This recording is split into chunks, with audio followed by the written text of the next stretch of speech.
Hi everyone, here we've got LG Velvet, and let me show you how to add a fingerprint to this device. So first of all, let's open the settings. Then let's go to the lock screen and security, and here choose fingerprints. Now your device is telling you what kind of permissions it requires. Then simply click on next.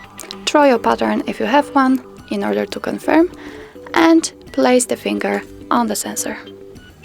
Now let's start tapping on the sensor in order to fully add your fingerprint.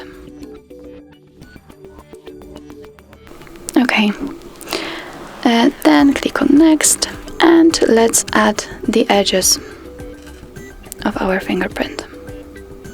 Okay, of course, if you want, you can add more fingerprints. If not, simply click on OK. As you can see, we've got our fingerprint added. Here we've got some options which we can customize. For example, we can decide if you want to use it as a screen lock or content lock.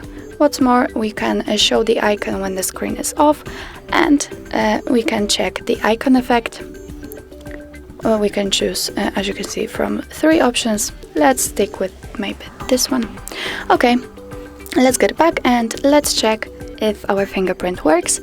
So let's block our device, and here we've got the icon. Let's tap your finger, and yes, now it is unblocked with the fingerprint. So that's all. This is how you add the fingerprint to your LG Velvet. Thank you so much for watching. I hope that this video was helpful. If it was, please hit the subscribe button and leave the thumbs up.